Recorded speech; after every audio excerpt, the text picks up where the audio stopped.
구약성경 1310쪽 밖에 1장 7절에서 11절 말씀까지를 제가 봉독해 드리겠습니다. 만군의 여호와가 말하노니 너희는 자기의 행위를 살필지니라. 너희는 산에 올라가서 나무를 가져다가 성전을 건축하라. 그리하면 내가 그것으로 말미암아 기뻐하고 또 영광을 얻으리라. 여호와가 말하였느니라.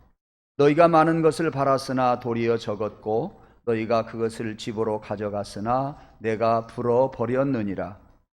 나 만군의 여호와가 말하노라. 이것이 무슨 까닭이냐? 내 집은 황폐하였으되 너희는 각각 자기의 집을 짓기 위하여 빨랐음이라. 그러므로 너희로 말미암아 하늘은 이슬을 그쳤고 땅은 산물을 그쳤으며 내가 이 땅과 산과 곡물과 새 포도주와 기름과 땅의 모든 소산과 사람과 가축과 손으로 수고하는 모든 일에 한죄를 들게 하였느니라. 아멘.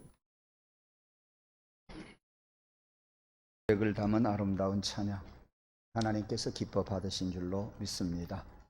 오늘도 하나님께서 저와 여러분에게 또 세미한 음성 들려주시기를 간절히 원합니다.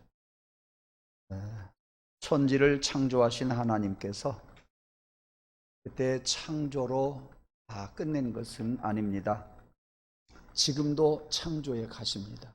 이것을 일컬어서 재창조라고 말하고 있습니다.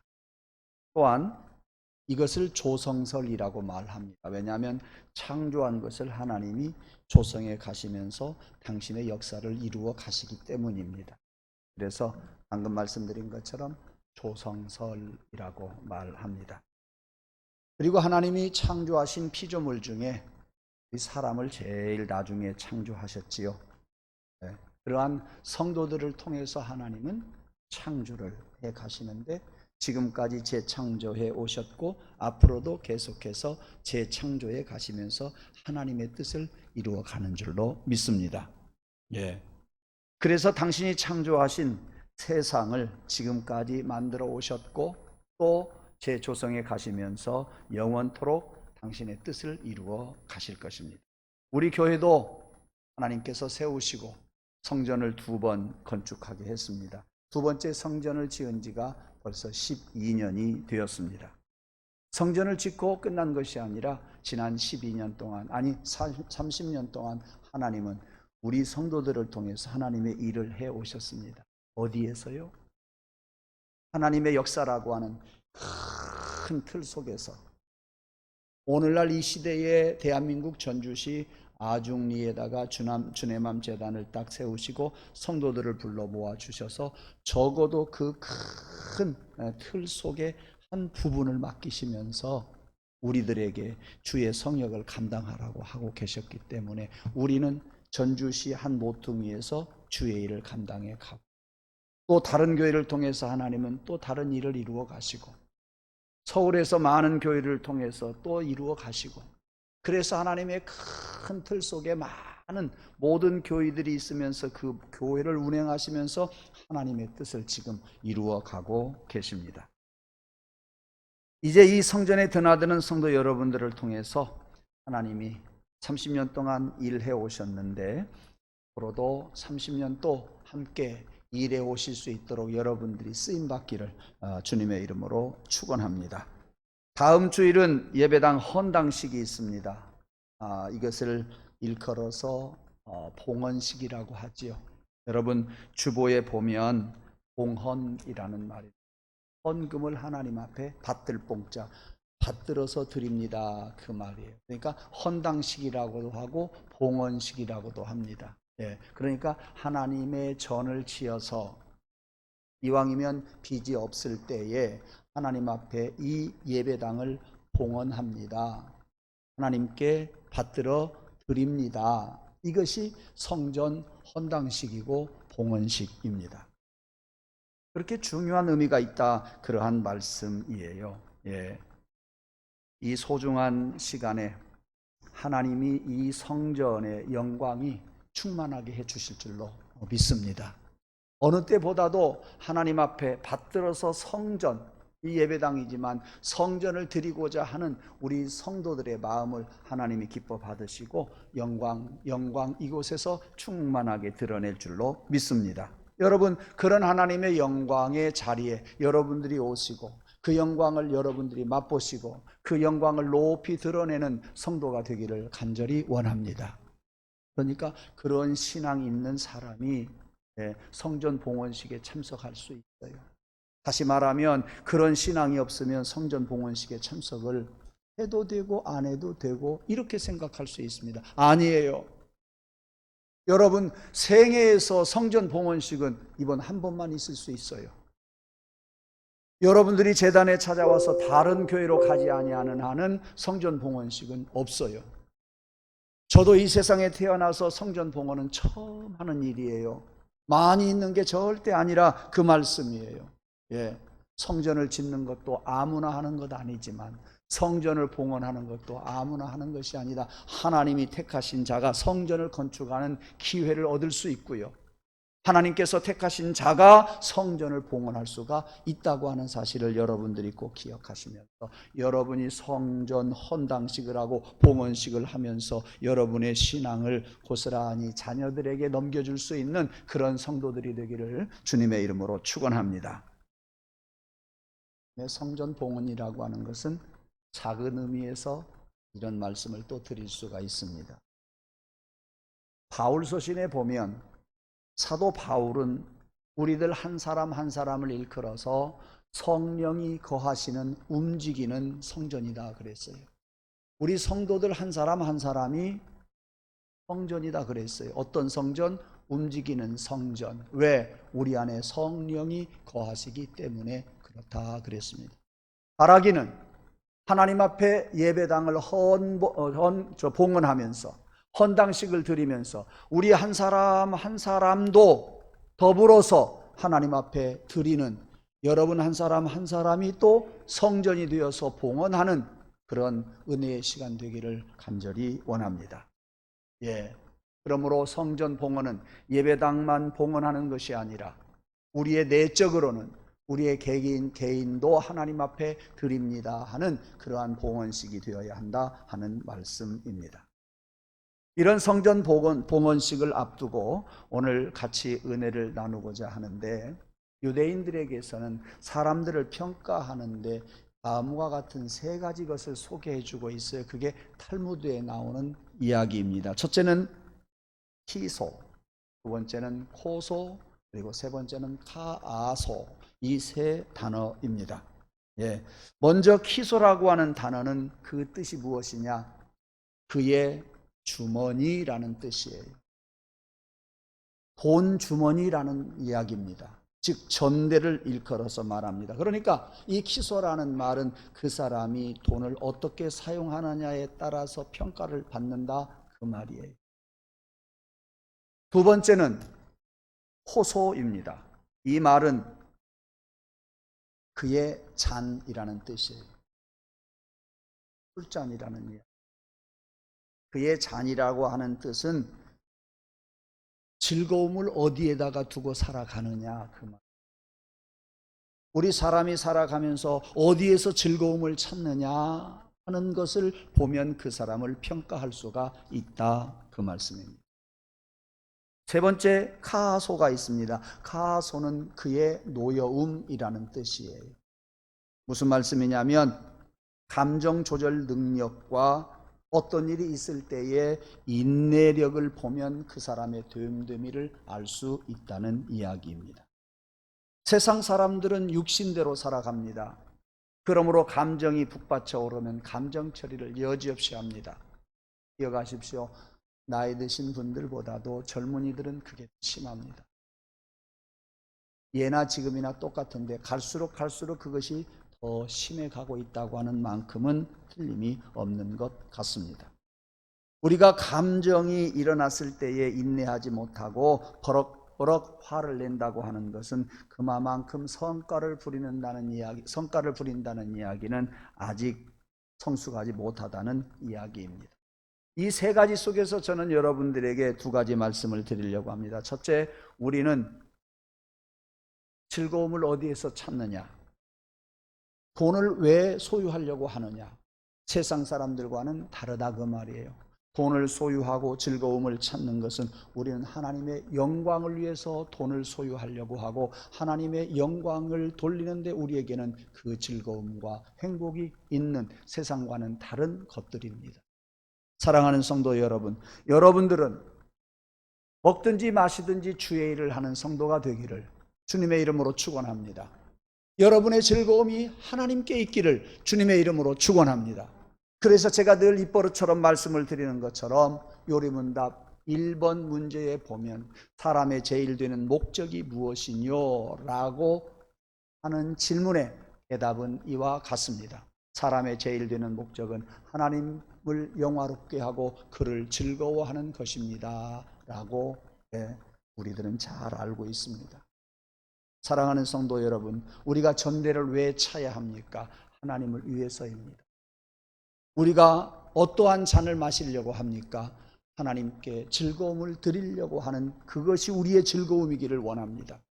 저는 늘 말씀을 드립니다. 하나님 앞에 모든 것을 드리고 하나님 앞에 영광을 돌리고 그를 즐거워함으로 말미암아 하나님께 드리고 나면 하나님이 우리에게 세상에서 알지 못하는 즐거움과 행복을 주실 줄로 믿습니다. 하나님을 위해서 우리가 전대를 차고 하나님을 위해서 우리가 세상의 물질을 얻으려고 한다고 한다면 그것은 하나님이 기뻐 받으시고 우리에게 더 많은 것들을 주실 줄로 믿습니다. 이것이 저와 여러분의 믿음이기를 주님의 이름으로 축원합니다. 이것이 여러분들이 고백할 수 있는 신앙이기를 주님의 이름으로 축원합니다. 이것이 아직 이해가 안 된다고 한다면 이 믿음이 있어질 때까지 여러분들이 기도하고 하나님을 바라보면서 살아가는 그러한 성도가 되기를 주님의 이름으로 축원합니다. 네. 아까 말씀을 드린 것처럼 우리는 감정 조절을 잘 하는 사람이 품격 있는 사람이에요. 어떻게 감정 조절을 할 수가 있겠습니까? 우리는 옛사람은 십자가에 못 박아 버리기 때문에 감정 조절할 수 있습니다. 옛사람은 이미 십자가에 못 박아 예수 그리스도의 죽음과 함께 이미 우리는 못 박아 죽였습니다. 그러므로 감정대로 살지 아니하고 우리는 부활하신 예수님과 같이 우리는 새롭게 살아가는 감정 조절 능력이 십자가에서 주님의 보혈에서 나오기를 간절히 소망합니다. 이렇게 세 가지를 통해서 여러분들에게 다시 한번 질문을 하고 싶습니다. 여러분, 물질 생활은 어떻습니까? 어디에 목적이 있습니까? 우리 인생의 즐거움을 어디에 두고 살아가십니까? 그리고 과연 날 얼마나 우리가 감정을 잘 조절하면서 우리 주님을 바라보고 살아가고 있습니까? 오늘 본문에서 그 해답을 좀 찾을 수가 있는데 학개서는 세 가지가 나오고 있어요. 첫째, 성전을 재건해라. 두 번째, 성전을 재건할 때에 큰 은혜와 복을 받을 것이다. 세 번째, 성전을 재건하지 못하고 너희들의 집만 지으려고 한다면, 오늘 본문에 나오는 것처럼 너희들의 집에만 가기에 바쁘다고 한다면, 다른 성경을 보니까 하늘에서 이슬을 내릴성 싶으냐? 너희들이 뿌린 열매를 거둘성 싶으냐? 웃기지 말아라. 그렇게 그렇습니다.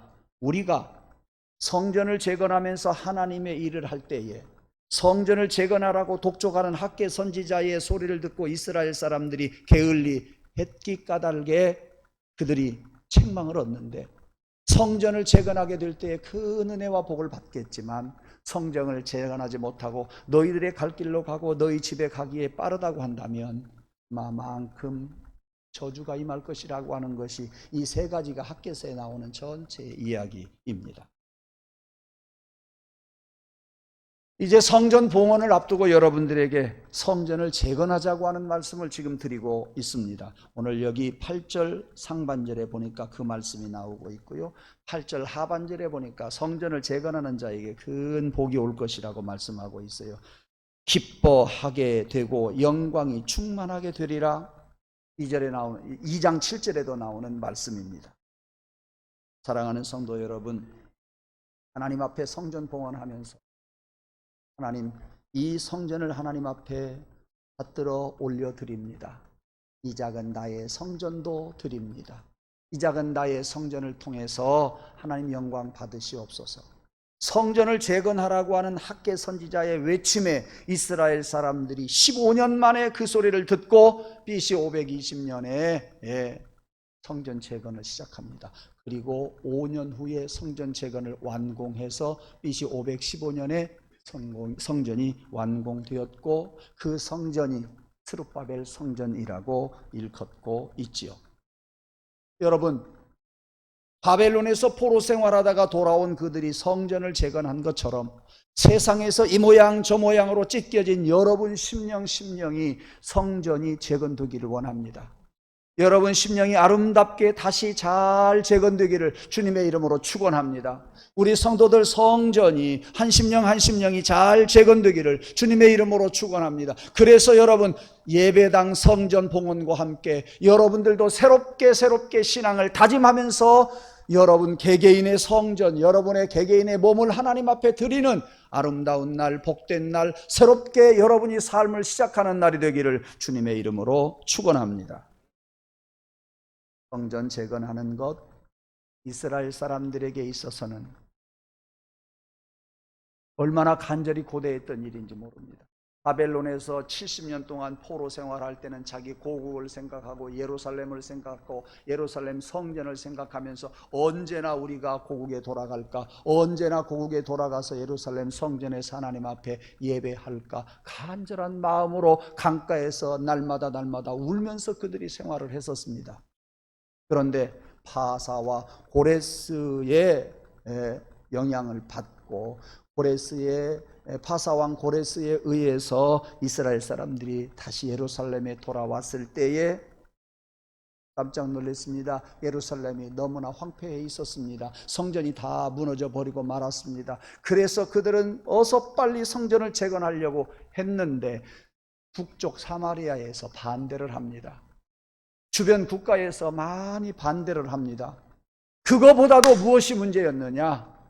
그거보다도 가장 그들을 힘들게 하고 어렵게 하고 방해하는 것이 무엇이었느냐 하면 그들의 마음 자세였습니다. 그들의 마음 자세였어요. 그것을 우리는 오늘 꼭 집어서 생각을 해야 됩니다. 사마리아에서 극한 반대를 했어요. 주변 여러 국가에서 반대를 했어요. 그러니까 마음 약해버린 이스라엘 사람들이 사마리아 핑계를 대고 주변 국가의 핑계를 대면서 내 집이 더 빨리 지어야 될 텐데, 내 집을 더 빨리 지어야 될 텐데, 그런 생각을 하면서 자들의 집으로 갔어요. 자기들의 집을 편벽된 집, 좋은 집을 지으려고 했어요. 오늘 본문 말씀에도 너희들의 집만 빨리 가려고 하느냐 책망하는 것을 볼 수가 있습니다. 그것이 문제였다 그 말이에요. 그러니까 성전을 재건하는데 가장 큰 적은 그들의 마음 상태였다 그 말이에요. 그들의 신앙 상태였다 그 말이에요. 얼마 전만 해도 바벨론에서 포로 생활할 때 어서 가서 예루살렘에서 성전에서 예배하고 싶었는데 그것은 온데간데 없어져 버리고 이제는 자기 집 짓느라고 바빴습니다. 자기 집에 빨리 가느라고 발걸음이 바빴습니다. 그리고 주변의 많은 사람들을, 많은 주변 국가들을 핑계하면서 성전 짓는 일을 뒤로 했습니다. 사랑하는 성도 여러분, 여러분의 삶에 있어서 성전이 우선이기를 원합니다. 성전이 여러분의 영순위가 되기를 주의 이름으로 축원합니다. 성전이 영순위가 될 때에 여러분이 은혜와 복을 받게 될 줄로 믿습니다. 이것이 저와 여러분의 신앙 고백이기를 주님의 이름으로 축원합니다. 그렇습니다. 이제 성전 봉헌하면서 여러분의 개인도 움직이는 성전이라 그랬는데 하나님, 내가 나를 사랑하게 도와주옵소서. 내가 성전을 사랑하게 도와주옵소서. 그리고 나를 소중히 여길 줄 알게 하옵소서. 우리 교회를 소중히 여길 줄 아는 믿음의 사람 되게 하옵소서. 신앙 고백을 그렇게 하면서 다음 주일날 성전 봉헌식을 우리 모두 함께 할 수 있기를 간절히 원합니다. 성전을 소중하게 생각하는 만큼, 성전을 여러분들이 사랑하는 만큼 여러분들의 믿음이 있다고 한다면 여러분이 그만큼 여러분이 소중하고 여러분이 여러분을 사랑하게 될 겁니다. 여러분이 여러분을 사랑하고 여러분이 여러분을 소중하게 여기면 다른 사람을 사랑하고 다른 사람을 또 소중히 여길 줄 아는 사람이 될 줄로 믿습니다. 이것이 우리 성도들의 신앙의 자세이어야 합니다. 하나님이 나를 사랑하셨고 우리가 돌아다니는 움직이는 성전이라 그랬으니 나를 사랑하는 것은 해도 되고 안 해도 되는 것이 아니라 나를 사랑하는 것은 의무입니다. 예. 나를 사랑하십시오. 나를 소중히 여기십시오. 나를 사랑하고 소중히 여기는 자가 또한 거기에서 성전을 사랑하는 마음과 소중히 여기는 믿음이 솟아나게 될 줄로 믿습니다. 또 성전을 사랑하는 사람이 나를 소중히 여기고 나를 사랑하게 될 줄로 믿습니다. 그래서 제가 좋아하는 말, 내가 나를 사랑하면 성전을 사랑하게 되고 성전을 사랑하게 되면 내가 나를 사랑하게 되고 또 내가 나를 소중히 여기면 성전을 소중히 여길 수 있고 아멘. 성전을 소중히 여기면 내가 나를 소중히 여길 수 있다. 예. 일부 예배 시간에 이런 말씀을 전하지는 않았어요. 오늘 이 시간에 전하도록 성령께서 제 마음을 그렇게 역사하고 계십니다. 나를 사랑하심과 같이 성전을 사랑하십시오.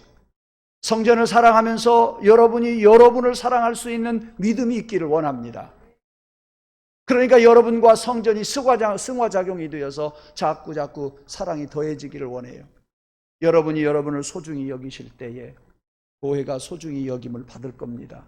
여러분이 교회를 소중히 여길 겁니다. 교회를 소중히 여기면 또 여러분들은 그 소중한 믿음 가지고 여러분을 더 사랑하게 되고 여러분을 더 소중히 여기게 될 줄로 믿습니다. 여러분 소중히 여기고 성전 소중히 여기고 성전 소중히 여기면 또 여러분 소중히 여기게 되고 그래서 나와 성전이 소중히 여김을 받고 나와 성전이 사랑을 받는 아름다운 성전 헌당식이 되기를 주님의 이름으로 축원합니다.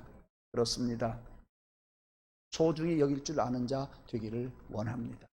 그런 소중히 여기는 마음을 가지고 다음 주일날 여러분이 더 소중히 여러분을 소중히 여긴다고 한다면 교회를 소중히 여긴다고 한다면 제단에 찾아와서 평생 한 번 있을 성전 봉헌식에 우리 성도들이 다 와서 말씀의 은혜가 있든지 없든지 그게 문제가 아니라 성전 봉헌식을 어떻게 하느냐 안 하느냐가 그게 문제가 아니라 나를 위한다고 한다면 성전 봉헌식에 우리 교회를 위한다고 한다면 성전 봉헌식에 참석해서 앞으로 성전 봉헌식과 함께 여러분을 더 사랑하고 여러분을 더 소중히 여기고 교회를 더 사랑하고 교회를 더 소중히 여기는 그런 기회가 되기를 주님의 이름으로 축원합니다. 하나님께서 우리에게 물질을 주셨잖아요. 물질을 주셨다고 하는 것을 느끼고 있는 고백하고 있는 나도 하나님께서 보내주셨잖아요. 왜 물질을 주셨습니까? 하나님의 선하신 뜻대로 사용하라고 물질을 주었어요. 저는 어제도 말씀을 준비하면서 받은 은혜가 있어요. 이스라엘 백성들이 이집트에서 애굽에서 나올 때요. 이상해요. 네. 바로 왕이 그들에게 사유재산을 인정해 주더니 금과 은과 보화도 가지고 가도록 했어요. 종살이 하는 그들을 내보내면서 얼마든지 이스라엘 사람들에게 있었던 금도 은도 보화도 다 빼앗을 수 있었어요. 그런데 안 뺏었어요. 가지고 가라 그랬어요. 네. 왜일까요? 광야 생활하고 가나안에 갈 때까지 짜장 사 먹으라고 그랬어요? 아니에요. 가서 집 지으라고 그랬어요? 그게 절대 아니에요. 왜 제가 은혜를 받았느냐 하면 이스라엘 사람들이 광야 생활을 할 때는 너나 할 것 없이 날마다 내려주시는 만나와 메추라기만 먹고 살았어요. 짜장집 없었다니까요. 예, 편의점도 없어요. 그런데 왜 예물을 그대로 가지고 가라 했느냐 말이에요. 예. 저들은 하늘에서 내려오는 만나와 메추라기를 200만 명이 날마다 40년 동안 먹고 살았고요. 바위에서 쏟아져 나오는 샘물을 저들이 마시고 살았어요. 돈이 필요 없다는 이야기예요. 적어도 광야 생활에서는 돈이 필요 없어요. 오늘날 우리 성도들이 살아가는 이 우리의 인생이 저들의 광야 생활과 똑같아요. 사실 돈이 없다고 하면 여러분 돈이 필요 없다고 하면 이해 못할까요? 네? 금은 보화가 필요 없다고 한다면 이해 못할까요? 우리가 먹고 사는 문제는 하나님의 은혜로 먹고 살아가고 있어요. 그것을 알아야 돼요. 근데 금, 은, 보화를 왜 가져가도록 허락을 했느냐? 많이 생각해 봅니다. 성막을 지으라고 그랬어요. 성막은 무엇입니까? 성전의 모체입니다. 우리 교회의 모체는 성전이고 성전의 모체는 성막인데 그 성막을 짓도록 금은 보화를 가져가라고 했던 것 같아요. 예, 틀림없습니다. 그러므로 금은 보화는 우리가 쟁여두고 우리 전대에 차서 거기에다가 넣는 것이 아니라 하나님의 전을 위해서 쓰는 것이다.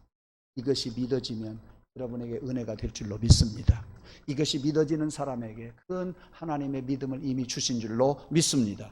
여러분 이 믿음 가지고 신앙생활 하시고 이 믿음으로 앞으로 성전을 잘 여러분들이 조성해 가시고 여러분의 삶을 조성해 가시면서 큰 은혜와 복을 받는 그런 성도들이 되기를 주님의 이름으로 축원합니다. 이야기 하나 하면서 마치겠습니다. 미국의 강철왕 카네기 여러분 잘 압니다. 저 이 자리에서 카네기 이야기 몇 가지 했습니다. 한번 그 사람을 생각해 봅시다. 그는 돈이 없었어요. 어려서 너무나 가난했어요. 누더기 옷을 입고 살았습니다. 얼마나 가난했던지 장가도 늦게 들었어요. 예, 그는 그렇지만 믿음 안에서 살았습니다. 어려서 믿음으로 성실하게 살고 노력을 했습니다. 그는 그런 노력을 다하면서 사업에 성공을 하게 되지요. 그래서 계속 사업을 성공하면서 세계적인 갑부가 됩니다. 예, 그런데 그에게는 생활 신조가 있었네요. 신조가 있었어요. 뭐냐? 돈은 하나님의 뜻대로 사용해야 한다라는 신조였어요. 그런 신조가 있었기 때문에 그는 사업마다 성공을 했던 거예요. 그는 세상을 떠나면서 이렇게 이야기를 합니다. 돈을 남기고 죽는 것은 수치스러운 것이다. 그러므로 나의 전 재산을 하나님을 위해서 사용하십시오. 그렇게 유언을 남기고 세상을 떠났습니다. 우리도 돈을 벌든지 쓰든지 하나님의 영광을 위해서 살아야 합니다. 사용해야 되고 그렇게 살아갈 수 있기를 주님의 이름으로 축원합니다. 여러분 마셔라 부어라 이렇게 살아가지 말고 하나님께 즐거움과 기쁨을 드리면서 살아가는 저와 여러분이 되기를 주님의 이름으로 축원합니다. 그러므로 여러분들이 성전에서 하나님 앞에 드릴 것 드리면서 여러분의 삶을 아름답게 조성해 가십시오. 성전에 하나님 앞에 드릴 것 드리면서 우리 성전이 하나님의 큰 일을 하는 그런 오늘날 이 시대의 전주 한 구석에서 큰 일을 하는 제단이 되기를 주님의 이름으로 축원합니다. 여러분 이 카네기라고 하는 사람이요 죽기 전에 무슨 일을 한지 아세요? 많은 어려운 교회들을 도왔는데 제일 제 기억에 남는 것이 뭔지 아세요? 전자올간 7,000대를 교회에 보급을 시켜주었어요. 그렇게 큰 일을 했어요. 그것을 여러분들이 기억하시면서 우리가 헌당 예배를 드리면서 우리가 해야 할 일이 무엇이냐 여러분들이 꼭 하나씩 생각하고 헌당하면서 일평생 내가 주를 위해서 어떤 것을 할 것인가 적어도 이런 다짐 하나 있어야 헌당이 되지요. 이 다짐을 가지고 신앙으로 살아가는 그런 삶이 되기를 주님의 이름으로 축원합니다. 기도하겠습니다. 하나님 아버지 오늘도 우리에게 창립 30주년을 앞두고 이렇게 예배를 드리는데 여러 가지 우리의 가슴을 벅차게 합니다. 주님 헌당 예배를 드리기 전 우리는 무엇인가 하나님 앞에 헌당하면서 일평생 드리고자 하는 것이 필요해서 아버지 말씀을 우리에게 주신 줄로 믿습니다. 주님이여 헌당하면서 나도 하나님 앞에 드릴 앞으로 일평생 드릴 것이 무엇인가를 생각하고 그리고 헌당에 임하게 하여 주옵소서. 일평생 한 번 있을 이 헌당식에 우리 성도들이 다 같이 참여해서 은혜 받고 새로운 다짐을 하며 나아가게 하여 주시옵소서. 예수님 이름으로 기도 올리옵나이다. 아멘.